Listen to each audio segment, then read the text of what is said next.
नमस्कार दोस्तों, मैं हूं आपका दोस्त, आपका साथी सजीव सारथी और आप सबका हार्दिक स्वागत है एक मुलाकात ज़रूरी है में। और आज की ज़रूरी मुलाकात होने जा रही है एक उभरते हुए गायक संगीतकार आशिम खेमसन से, जिनकी आवाज़ में मिट्टी की महक महसूस होती है। जीवन के हर अनुभव को जो संगीत में ढालने की निरंतर कोशिश कर रहे हैं। राखोश और हरामी जैसी मेन स्ट्रीम फिल्मों के अलावा बहुत से सिंगल्स इनके जारी हो चुके हैं। कबीर सिंह फिल्म में इनके एक गीत की 2 पंक्तियां इस्तेमाल हुई थी जो सबके दिलों पर छा गई थी। तो स्वागत है आपका आशिम एक मुलाकात ज़रूरी है में। थैंक यू सजीव सर, बहुत बहुत शुक्रिया आपका। एक मुलाकात ज़रूरी है मंच पे मेरे को इनवाइट करने के लिए और मेरे साथ गुफ्तगू करने के लिए बहुत बहुत शुक्रिया। ओके आशिम, कुछ अपने बारे में बताइए। बेसिकली आप कहाँ से हैं और म्यूज़िक में किस तरह से आना हुआ? हाँ जी सर, वैसे मेरा जन्म लुधियाना पंजाब में हुआ है। जी। तो अभी तक लाइक कभी मैं याद करता हूँ तो अपना शुरुआत तो मेरे को वो एक पल याद आता है कि मम्मी एक बार लेके गई थी बार्बर की शॉप पे मेरे बाल कटवाने के लिए। तो वहां पे बार्बर ने बोला है कि आप गाना बहुत अच्छा गाते हो। तो मैंने कहा तब होश संभाला ही था उस टाइम पे। तो उन्होंने ऐसे बोला तो मैंने सोचा कि कहाँ गाया मैंने कहा आपने कब सुना, छोटा था मैं। तो हम्म। उन्होंने बोला कि आप अपने बरामदे में गा रहे थे आज मौसम बड़ा बेईमान है ऐसे करके। तो ओके। मैं खुश हुआ। अब मेरे को वो एक पल याद आता है कि वहां से फिर मैंने ध्यान देना शुरू किया। मम्मी पापा लोग बोलते थे कि आशिम अच्छा गाता है। तो कभी गेस्ट आते थे तो उनके सामने मेरे को गाने के लिए बोलते थे तो तारीफ होती थी तो अच्छा लगता था। तो फिर वहां से फिर स्कूल टाइमिंग शुरू हो गई। उसके बाद तो फिर क्वायर में ना एक संजय सर थे हमारे, तो वो गिटार बजाते थे। हम्म। तो एक दिन छुट्टी थी उनकी, तो वैसे उनको तो रोज देखते थे हम लोग, मैं 7th 8th क्लास में था। ओके। तो उनकी छुट्टी थी, वो नहीं आए थे। तो मेरे को पूछा किसी सर ने, दूसरे सर ने, जोशवा सर ने, कि कौन बजाएगा। और मैं उससे पहले थोड़ा ड्रम्स बजाता था क्वायर में पीछे। ओके। तो मैंने कहा मैं गिटार बजाऊंगा।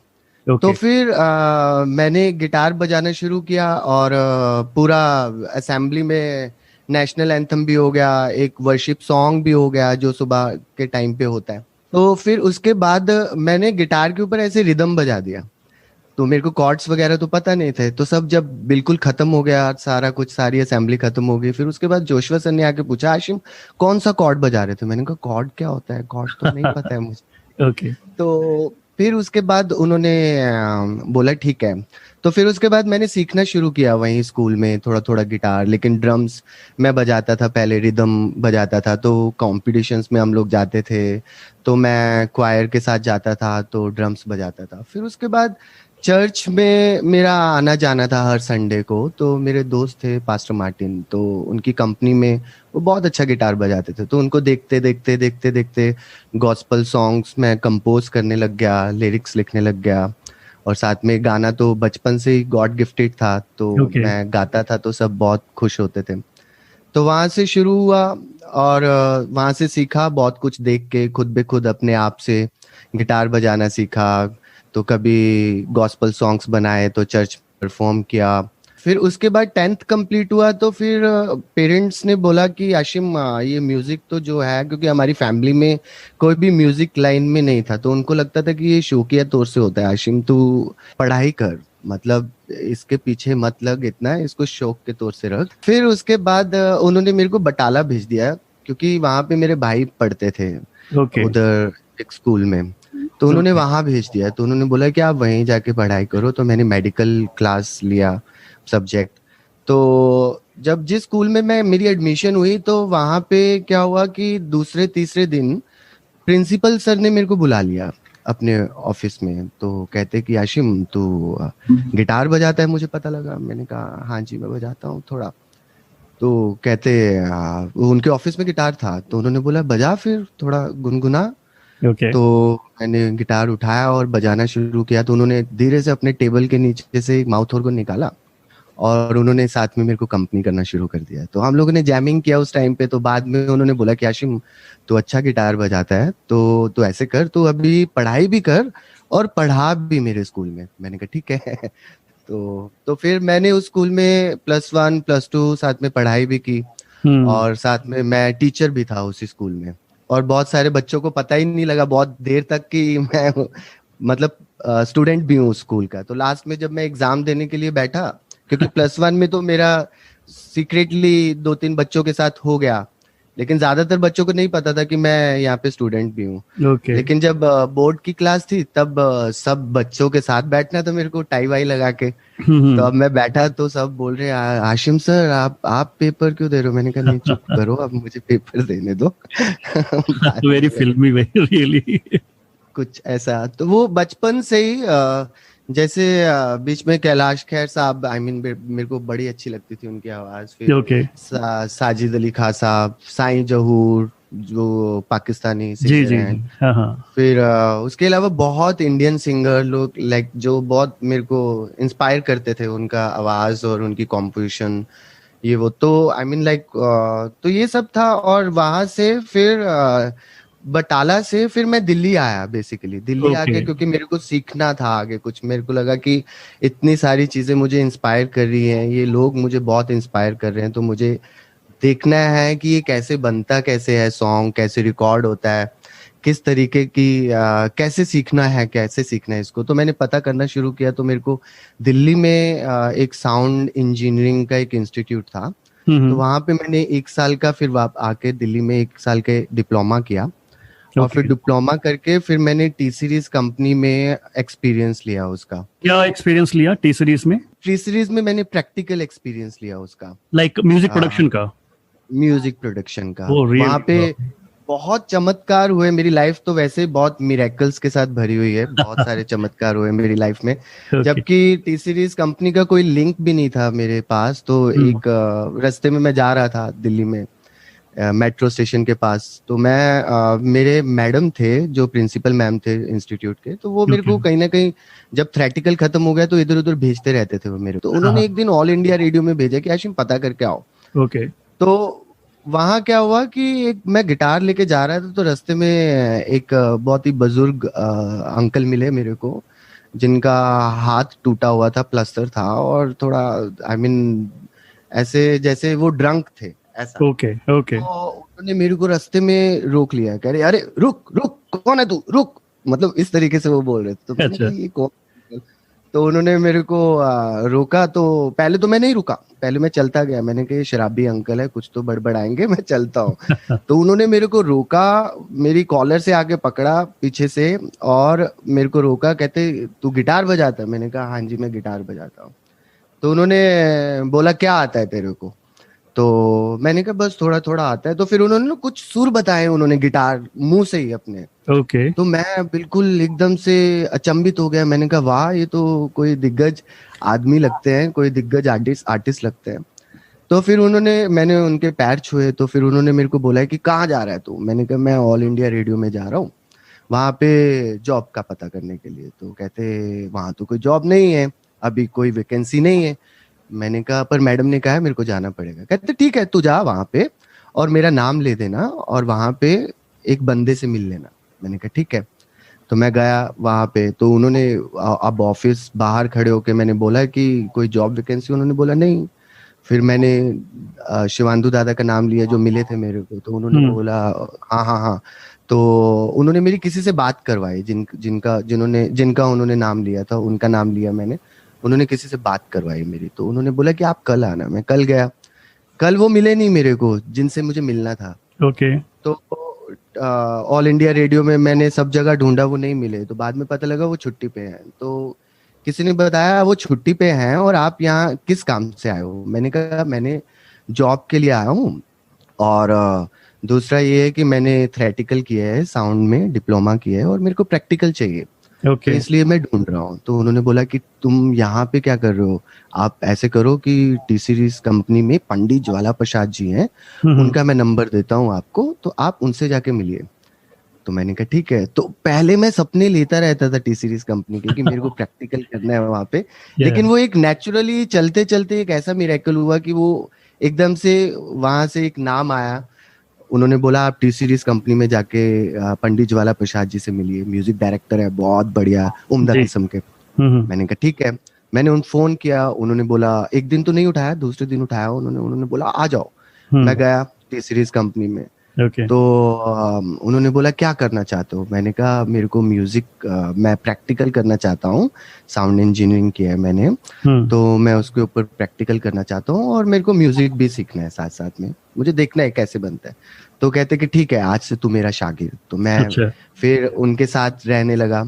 तो फिर वहां पे एक बहुत अच्छा मिरेकल था कि वहां पे एक ही स्टूडियो में, ए सेक्शन में, सुरेश कुमार जी साउंड इंजीनियर थे वहां पे, ओके। ओके। और उसी स्टूडियो में पंडित ज्वाला प्रसाद जी म्यूजिक करने के लिए आते थे। अच्छा। तो मेरे को एक टाइम पे दो मास्टर लोग मिले जिनसे मैं एक ही बार में एक ही टाइम पे अपना प्रैक्टिकल भी कंप्लीट कर पाया। सुरेश कुमार इंजीनियर जो थे उनसे सीख पाया, और पंडित ज्वाला प्रसाद जी से मैं म्यूजिक सीख पाया, उनसे नोटेशन सीख पाया। तो बहुत सारी चीजें मतलब वहां से मैंने सीखी, और वहां से फिर उसके बाद मेरे दोस्त बन गए कुछ वहां पे, जो कुछ आर्टिस्ट आते थे इंस्ट्रूमेंट बजाने के लिए। हम्म। फिर वहां से उनसे दोस्ती हुई तो शोज वोज मिलने लगे। मैं एज ए बेसिस्ट पहले एक बैंड में था दिल्ली में।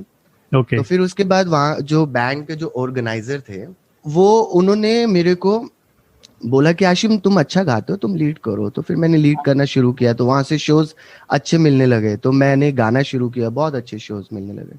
फिर उसके बाद आगे और एक वॉरियर की तरह एक जो माइंड में होता है ना कि यार अभी और लड़ाई करनी है और आगे बढ़ना है और आगे कुछ सीखना है। तो हम्म। वहां से फिर मैंने सोचा कि मेरे को अभी मुंबई जाना है, मेरे को अभी जाके प्लेबैक सिंगिंग करनी है या कुछ आगे सीखना है कि आगे क्या होता है, फिल्मों ओके। में गाने कैसे बनते हैं, क्या होता है। 2012 14 फेब को मैं मुंबई में आ गया। और फिर यहाँ पे भी एक चमत्कार था कि अभी मुंबई में आया, दिल्ली में कोई दोस्त था तो वो यहाँ पे रहता था, मुंबई में उसने हम्म। फ्लैट लिया हुआ था। ओके। अभी उसने बोला कि आशिम आप मेरे पास रह सकते हो। मैंने कहा ठीक है। तो मैं पहले दिन जब गया तो उसी दिन मैं सोच ही रहा था कि अभी मैं क्या करूंगा, अभी मुंबई तो आ गया हूँ, लेकिन हम्म। अभी मेरे को कैसे मिलना है, कैसे क्या करना है। तो वो भी एक मिरेकल था कि 2 साल पहले दिल्ली में कोई मेरे को मिला था, मैं इंटरव्यू देने के लिए गया था। हम्म। तो उन्होंने बोला आशिम तू यहाँ पे मत रह, तू मुंबई में जा, जब जाएगा ना तो मुझे फोन करना। तो वो मेरे को नंबर मिल गया कुदरती ओके। मेरे फोन, मेरे पर्स में। तो ओके। मैंने उनको फोन किया तो उन्होंने मेरे को वापस कॉल किया। तो पहले तो उन्होंने फोन नहीं उठाया, वापस कॉल किया उन्होंने। तो उन्होंने बोला कि कौन बोल रहे हैं? मैंने कहा आशिम बोल रहा हूँ। तो कहते अरे आशिम पहुंच गया मुंबई। उन्होंने एक ही बार में ऐसे बोला, उनको लगा आप पहुंच गया आशिम मुंबई। ओके। तो मेरे को बड़ा अच्छा लगा कि उनको याद था, मैं कि मैंने फोन किया, मैंने बोला आशिम बोल रहा हूँ, उनको याद था कि कौन है आशिम। तो उन्होंने बोला अच्छा बेटा रुक, मैं तेरे को ना एक मैसेज करता हूँ। फिर उन्होंने मेरे को मैसेज किया और उसमें लाइफ ओके चैनल का एड्रेस था। मिस्टर राज सुपरवाइजर साउंड इंजीनियर थे वहाँ के, तो हम्म। उनका एड्रेस उन्होंने दिया। उन्होंने बोला वहाँ चले जाओ अभी। तो मैं 11:30-12 बजे वहाँ लाइफ ओके चैनल पहुँच गया, और वहाँ पे मिस्टर राज मिले। उन्होंने मेरा प्रोफाइल देखा, गाने वाने सुने कुछ, तो उन्होंने बोला कि ठीक है आशिम। तो उन्होंने मेरी जॉब पक्की कर दी। उन्होंने बोला कि आशिम आप आओ, और कल से आपकी जॉब स्टार्ट है और 15 दिन का ट्रायल होगा। फिर उसके बाद मैंने 15 20 दिन वहाँ पे काम किया।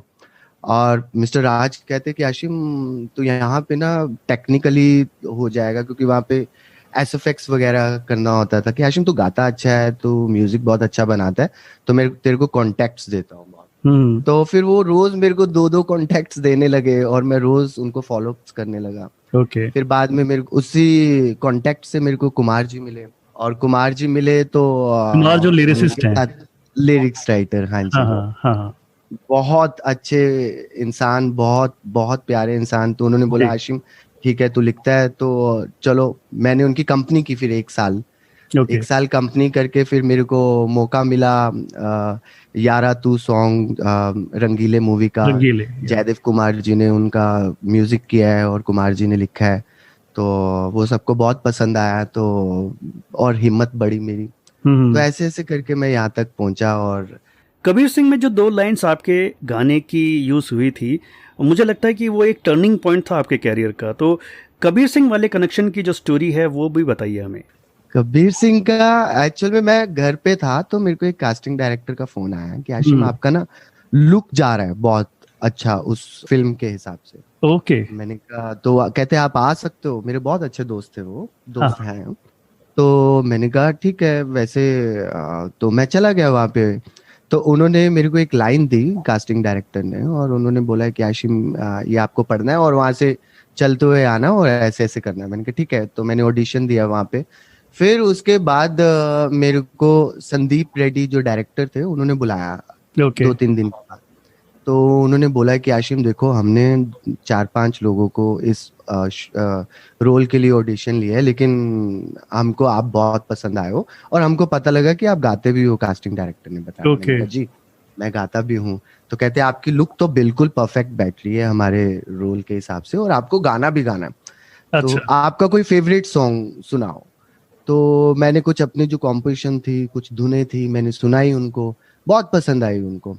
तो फिर वो बोलने लगे कि कुछ आशिम अभी तो हमारे पास बहुत सारे सॉन्ग्स हो गए हैं कि ये तो हम नहीं ले सकते हैं अभी, लेकिन कुछ ऐसा सॉन्ग सुनाओ कि जिसका 2 लाइनों में कुछ हो जाए। तो फिर मेरे को एक ये उसी टाइम याद आया कि एक फोक सॉन्ग है जिसका कोई कॉपीराइट इशू भी नहीं होगा। तो बहुत पुराना सॉन्ग है वो, वो बल्कि वो इस तरीके से है कि जुत्ती चाड़ के चढ़ी मुटियारे नी, गड्डिए शौकीन जट दी। तो ये कॉम्पोजिशन था ये। तो उन्होंने बोला कि ये सिचुएशन है आशिम, तो ऐसा सा मैं बैठा थोड़ी देर बाहर ऑफिस के, मैंने कॉपी पेन लिया और मैंने सोचा कि लिरिक्स चेंज कर देता हूँ ताकि वो मूवी की सिचुएशन के हिसाब से बन जाए। तो 2-5 मिनट 10 मिनट में बैठा, लिरिक्स लिखा उसका उस सिचुएशन के हिसाब से। मैं अंदर गया तो संदीप सर कहते हैं कि आशिम दिस इज ब्रिलियंट, हमको यही चाहिए था। फिर उसके बाद बड़ा अच्छा लगा वहां पे। तो इस तरीके से मेरी मुलाकात हुई उनसे, और इस तरीके से चीज आगे बढ़ी। और फिर उसके बाद जब शूट का टाइम था, शाहिद सर के साथ काम करके बड़ा अच्छा लगा। और मतलब इतना एक्सपेक्टेशन नहीं था कि मिल गया सारी चीजें। आई मीन लाइक वो बड़ा मजा आ गया उस टाइम पे। जी, तो इसके बाद आपने 2 लाइन्स का जो सॉन्ग था उसको एक्सटेंड भी किया, और आगे बढ़ने से पहले हम चाहेंगे कि आप उस गीत को थोड़ा-सा हमारे लिए सुनाएँ। हाँ जी, हाँ जी, मैं जरूर सुनाऊंगा। तो उसका क्या है कि उसके बाद आई मीन जब ये गाना शूट हुआ वहाँ तो 2 लाइंस थी जो मैंने लिरिक्स चेंज करके उस कॉम्पोजिशन में गा दिया। तो उसके बाद फिर मैंने उसको कंपोज किया, थोड़ा लिरिक्स और बढ़ाए उसके, लिखे, और एक अलग से उसका एक वर्जन बना दिया पूरा। हाँ। वादे तोड़ के ना जामी मुटियारे नी, तोड़ के ना जावी मुटियारे नी, दिल नहीं ओ लगना जट दा, जट दा। ओ तेरे नाल लाइयां सा रब तो भी ज्यादा, हो भी ना तू दूर कदे, जो कितियां निभावी यारा पूरा करी वादा, फिर भावें जिंद कढ लई, वादे तोड़ के न जावी मुटियारे नी, तोड़ के न जावी मुटियारे नी, दिल नहीं ओ लगना जट दा, जट दा, दिल ए फकीर जट दा, दिल नहीं ओ लगना जट दा, जट दा, दिल ए फकीर जट दा। Wow Ashim, such a beautiful song. इतना अच्छा फोक आपकी आवाज में सुनने को मिलता है ना कि मतलब सुन के लगता है कि वाकई मिट्टी की खुशबू आ रही है उसमें से। Beautiful thank you so much. Beautiful beautiful. आपने एक फिल्म की राखोश जो बहुत ही अलग और बहुत ही यूनिक टेक्सचर की थी, उसमें सॉन्ग्स देना वाकई एक अलग तरह का एक्सपीरियंस रहा होगा, राइट? यस यस, एक्चुअल में ये मूवी बहुत डिफिकल्ट थी, बहुत डिफिकल्ट जॉनर था। उसके शॉट्स इतने प्यारे थे और बिल्कुल हटके थे, क्योंकि उसमें प्रेजेंट पास्ट फ्यूचर सबको बिल्कुल एक तरीके से मिलाया हुआ है। तो वो थोड़ा एक डिफिकल्ट थिंग थी, लेकिन उसको टाइम लगा थोड़ा फिगर आउट करने के लिए। एक सॉन्ग मैंने बनाया हुआ था, उसका नाम था भूत सॉन्ग। तो वो भी एक एक्सपीरियंस था मेरी लाइफ का। ये जो एक्सपीरियंस था कि मैं अकेला बैठा था, मेरे को अंधेरे से बहुत डर लगता था पहले। जब ये गाना बना था उस टाइम की बात कर रहा हूँ। तो अकेला था, छत पे था मैं, और घर पे भी कोई नहीं था। तो मैं छत पे आ गया गिटार लेके, और फिर उसके बाद मेरे दिमाग में थॉट्स चलने लगे क्योंकि मेरे को डर लगता था बहुत अंधेरे से। ओके। तो जब ये थॉट्स चलने लगे तो मैंने थॉट्स को रोकने के लिए मैंने कहा थोड़ा टाइम पास करता हूँ, गिटार बजाता हूँ, थोड़ा म्यूजिक करता हूँ कि वो थॉट्स ना आए। तो मैंने कॉर्ड बजाना शुरू किया तो वो नेचुरली, मुझे पता नहीं है कि वो मेरे दिमाग की बात है या फिर नेचुरल वो हवा से कुछ तो मेरे कान में ऐसी आवाज आई, ऐसे जैसे कोई रो रहा है। तो मैंने उस चीज को भी इग्नोर करने के लिए मैंने उस कॉर्ड पे गाना बजाना शुरू कर दिया, गुनगुनाना शुरू कर दिया। तो वो गुनगुनाते गुनाते 15-20 मिनट में, 25 मिनट में वो कब एकदम से वो लिरिक्स मेरे सामने, मेरे बिल्कुल दिमाग में आ गए पूरे गाने के, और कैसे वो कॉम्पोजिशन बन गई और मैंने साथ में उसको मोबाइल पे रिकॉर्ड कर लिया। ओके। तो बाद में जब मैंने उसको सुनाना शुरू किया तो सबने बोला आशिम गाना बहुत अच्छा है। मैंने कहा यार ये मेरे चीज क्या है कि मुझे डर लग रहा था और उससे ये गाना बन गया। तो अभी वो गाना बना हुआ था तो एक मेरी दोस्त है पीआर से, तो उन्होंने बोला कि आशिम, उन्होंने सुना था ये गाना भी, ओके। तो उन्होंने बोला कि आशिम मैं मिलवाती हूँ, वो एक मूवी बना रहे हैं। तो वैसे तो उन्होंने अपनी मूवी में कोई गाना नहीं रखना है, लेकिन आई एम श्योर कि अगर ये गाना वो सुनेंगे तो उनका माइंड चेंज हो सकता है। मैंने कहा ठीक है। तो उन्होंने मीटिंग फिक्स की, मीटिंग पे बुलाया, तो वहां पे मेरे को प्रशांत सर मिले, डायरेक्टर साहब मिले अभिजीत को काटे, तो सब मीटिंग में बैठे हुए हैं बिल्कुल। मैं पहले दिन उनके पास गया तो पूछा उन्होंने 2-4 सवाल, तो उन्होंने बोला ठीक है आप गाना सुनाओ कौन सा है। तो मैंने फिर वो भूत सॉन्ग वहां पे सुनाया, तो वहां पे सबको पसंद आया, प्रशांत सर को बहुत पसंद आया, अभिजीत सर को बहुत पसंद आया। तो उन्होंने बोला, अभिजीत सर जो डायरेक्टर थे, तो उन्होंने बोला कि देखो आशिम मेरे को वैसे गाना कोई करना नहीं था, लेकिन ये एक सिंगल गाना मैं अपनी मूवी में रख सकता हूँ, तो आप इसका प्रोग्रामिंग म्यूजिक के ऊपर काम शुरू करो, तो मैं इसको रख सकता हूँ। मैंने कहा ठीक है। तो फिर मैंने उस पर काम करना शुरू किया। फिर बाद में उन्होंने फोन किया जबकि उनका नागपुर में शूट शुरू हो गया था। उन्होंने मेरे को फोन किया कि आशिम तेरी और हम लोग मेंटल असाइलम में तेरे को भी साथ में रिकॉर्ड करें कि तू अकोस्टिक गा रहा है, बिल्कुल लाइव साउंड आना चाहिए ताकि वो बिल्कुल मूवी के हिसाब से अच्छे से उसमें फिट बैठे, कि कोई बाहर वाला गाना नहीं लग रहा बल्कि वो उस सिचुएशन, उस माहौल का गाना हो जाए। मैंने कहा ठीक है। फिर मैं गया नागपुर, वहां पे बड़ा मजा आया संजय मिश्रा सर के साथ काम करके। वो पूरे सेट पे वो राकोश का धुन गुनगुनाते रहते थे, अच्छा, गाते रहते थे। तो फिर वो मूवी में भी है कि मैं उनके साथ बैठा हूँ, कुछ और मेरे साथ मेरे दोस्त जो पागल है मेरे मेरे मेरे साथ मेरे जैसे, मेरा दांत काला कर दिया था वहां पे कि किसी को दिखाई ना दे और ऐसे लगे कि इसका दांत ही नहीं है। तो मेरे को बिल्कुल एक पागल का लुक देके मेरे को बिठा दिया वहां पे और बड़े अच्छे से उन्होंने शूट किया। फिर उसके बाद क्या हुआ कि मैं वापस आ गया शूट खत्म होने के बाद, और फिर उसके बाद जब एडिट वेडिट मूवी हो गई, पूरा एडिट खत्म हुआ, तो फिर प्रशांत सर ने फोन किया कि आशिम कि ना ये 3-4 लोकेशन सिचुएशंस और मिली है मूवी में जो तू गाना बना सकता है, तो प्लीज मैं चाहता हूँ कि तू इन पे भी, इन सिचुएशंस पे भी गाना बना। मैंने कहा ठीक है। तो फिर मैंने सोचना शुरू किया सिचुएशंस, उन्होंने शॉर्ट्स भेजे मेरे को, फिर मैंने शॉर्ट्स के हिसाब से बिल्कुल सोचना शुरू किया, लिरिक्स और कॉम्पोजिशन, इन सब चीज़ों पे काम किया। फिर उसके बाद गाने उनको बहुत पसंद आए सारे, बहुत मजा आया उनको। तो मैंने कहा ठीक है, अभी गाने कंप्लीट हुए, अभी एक सॉन्ग था, अभी आपकी मूवी में 5 सॉन्ग्स हो गए। तो फिर उसके बाद गाना जब कंप्लीट हो गया पूरा सॉन्ग्स का काम, फिर बाद में फिर प्रशांत सर ने फोन किया कि आशिम देख तू तो अभी इस मूवी के साथ बहुत जुड़ चुका है, तेरे को अच्छे से पता है और अच्छे से सिचुएशन पता है, तो तुझसे अच्छा बैकग्राउंड म्यूजिक कोई नहीं कर पाएगा इसमें, उनको समझ नहीं लगेगा। जबकि मेरे को भी बहुत समझने के लिए टाइम लगा उसको, कि जब फिगर आउट करना उन शॉट्स को, वो एक हट के मूवी को सोचना, लाइक बहुत टाइम लगा उसको, लेकिन बड़ा मजा आया उसमें सीखने के लिए, करने के लिए। और जब मैंने उसका बैकग्राउंड म्यूजिक पूरा कंप्लीट किया, तब बाद में थिएटर में जाके उन्होंने सुना तो उनको बड़ा मजा आया। लाइक मैं खुद खुश हो जाता हूँ कि अरे वाह, लाइक एक बहुत अच्छी चीज सीखने को मिली और बहुत अच्छे से कंप्लीट हो गई। तो ऐसा उसका जर्नी रहा राकोश का। अच्छा, 2 फिल्मों में छोटे छोटे से रोल कर चुके हो आप, या शायद ज्यादा भी करी होंगी, क्या मतलब अब एक्टिंग को भी सीरियसली लेना शुरू किया है या अभी नहीं?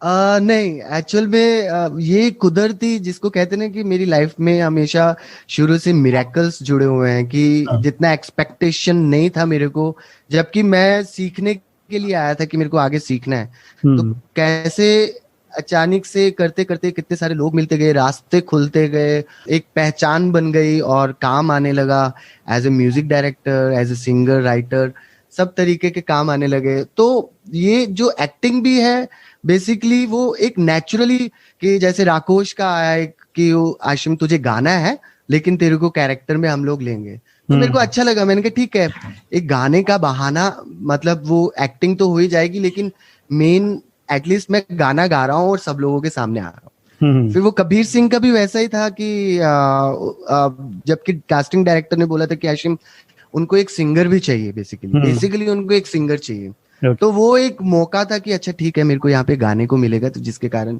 एक्टिंग भी हो गई। आशिम, रियलिटी शोज के आ जाने से इंडस्ट्री में टैलेंट का एक बड़ा पूल आ गया है, तो इस ट्रेंड को आप कैसे देखते हैं? मतलब इसके क्या प्लस माइनस आपको नजर आते हैं? मेरे हिसाब से तो ऐसा है कि लाइक आई मीन लाइक सब लोग आ रहे हैं, ये तो बहुत अच्छी बात है, like it's hmm. Very very good. कि सबसे बड़ी चीज ये है कि सबको चांस मिलना चाहिए, क्योंकि सब लोग सोच के आते हैं। और हाँ, यहाँ पे कंपटीशन तो चलो बढ़ता ही है उस चीज के लिए हम्म। सबका, और जब कंपटीशन बढ़ता है तो बहुत कुछ लोग सीखने के लिए पैशन पैशन बढ़ता है उनका आगे। हम्म। हम्म। तो मेरे को ऐसा लगता है कि आई मीन जो भी लोग आ रहे हैं यहाँ पे वो किसी ना किसी पैशन को लेके आ रहे हैं, और कुछ नया, आई मीन मैं हमेशा होप करता हूँ कि जो भी लोग आ रहे हैं तो वो कुछ नया सुनने को मिलेगा, वो हम्म। कुछ नई क्रिएटिविटी होगी। और इस चीज के लिए I mean like I am very happy कि लाइक सब लोगों को चांस मिलना चाहिए। सब लोग आते हैं तो उनको अच्छे से काम करना चाहिए और कुछ नया सुनने को मिलेगा, यही हमेशा आशा रहती है ऐसा। हम्म। अच्छा, रीमिक्स या कहें रिक्रिएशन, जो आजकल एक टर्म यूज किया जा रहा है, रिक्रिएशन, इसको इसका बहुत ट्रेंड आजकल चला हुआ है, तो एज अ यंग म्यूजिशियन आप इसे कैसे देखते हैं? इस पे मेरा व्यूज यही है सर कि जो रिमिक्स होते हैं वो बहुत पहले से गाने बन चुके हैं, और हाँ हमको आई मीन ताज़ा रखना चाहिए उसको, लेकिन मेरे को लगता है ओरिजिनलिटी ज़्यादा मायने रखती है। क्योंकि आज के टाइम पे बहुत सारे, मैंने ऐसी ऑडियंस भी देखी है जो जो आजकल यही आशा कर रही है कि हम लोग कुछ ओरिजिनल सुने अपना। हम्म।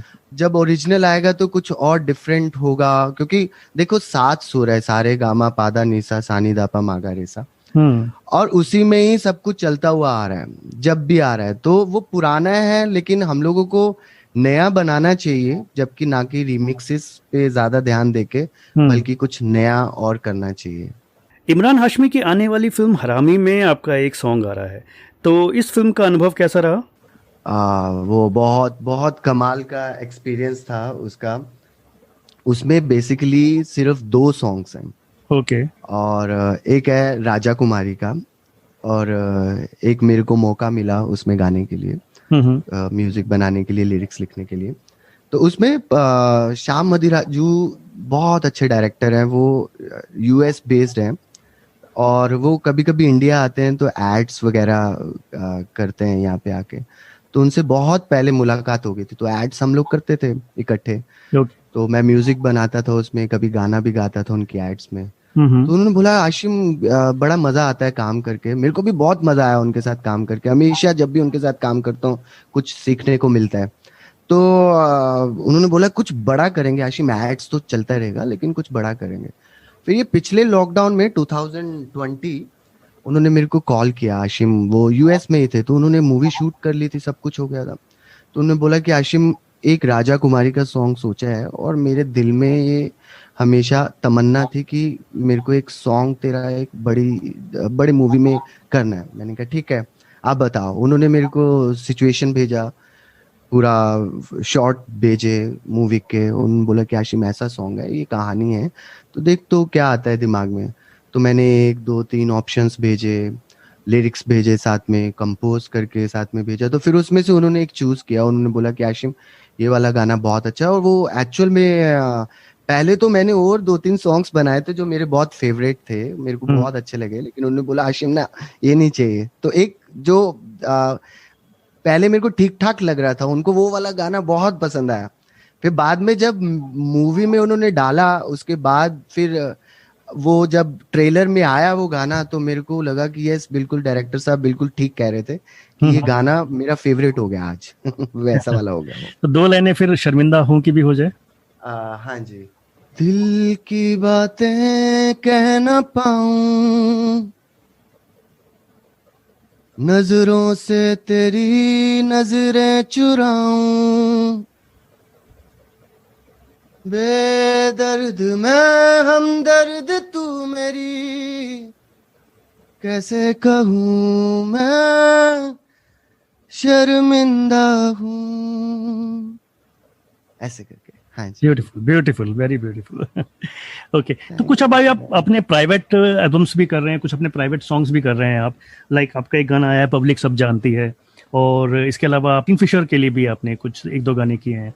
तो ये जो जॉनर है, ये कैसा लगता है? मतलब फिल्म में एक तरफ है, अपना काम करने में लगता है कि ज्यादा इंडिपेंडेंस मिलती है उसके अंदर। जी बिल्कुल बिल्कुल, आपने सही कहा। इसमें बिल्कुल आज़ादी होती है कि मैं अपने अपने तरीके से अपने वक्त से काम कर पाता हूँ, कि मतलब मज़ा आता है कि अच्छा ठीक है, कोई जो मेरे दिमाग में आ रहा है, जो मेरे फीलिंग्स आ रही है, उसको मैं अच्छे से आई मीन उसमें मज़ा आता है कि कोई रोक टोक नहीं है, किसी के तरीके से नहीं करना है। अभी जो मुझे चाहिए, जो मुझे अभी फील हो रहा है, अभी जो प्रेजेंट को मैं जो जी रहा हूँ, उसको मैं उसको पिरो सकूं एक तरीके से। किंगफिशर बैकस्टेज का एक सॉन्ग था, हाल हो गया माड़ा, जो हर्षदीप कौर ने गाया, बहुत ही प्यारा गाया बहुत उन्होंने। प्यारा है, बहुत प्यारा है। हाँ जी। हाँ। तो वो सॉन्ग भी बेसिकली मैंने बना के रखा हुआ था पहले। ओके। कभी मैं मम्मा ने मेरे को फोन किया और मैं बिल्कुल लुधियाना के पास में ही था, लेकिन मैं वहां नहीं गया। हम्म। तो मम्मा ने मेरे को बोला है कि आशिम, बड़ी याद आती है तेरी, तो तू पास में ही है दूसरे शहर में, तो तू आ जा। मैंने कहा मम्मी मैं नहीं आ पाऊंगा, अभी तो थोड़ा बिजी हूँ, कुछ शूट चल रहा था मेरा वहाँ पे। तो मम्मा कहते कि बहुत याद आती है तेरी, अब तो हाल माड़ा हो गया है तेरे बिना। ओके। तो मैंने कहा ठीक है। तो फिर मेरे को भी बड़ी याद आई रात को, जब सब शूट पैकअप हुआ, मैं अपने रूम में गया तो गिटार लेके गुनगुनाने लगा। तो उस टाइम पे वो गाना बना, हाल हो गया माड़ा। तो उसके बाद फिर मैं घर आ गया। थोड़ा टाइम के बाद फिर मेरे को वहाँ किंगफिशर से फोन आया है कि आशिम एक सॉन्ग है जो हर्षदीप कौर गाएंगी, तो कुछ ऐसा सॉन्ग है तो आप बताइए। तो एक दो सॉन्ग्स मैंने उनको भेजे, तो उसमें से मैंने एक ये वाला सॉन्ग भी भेज दिया, हाल हो गया माड़ा।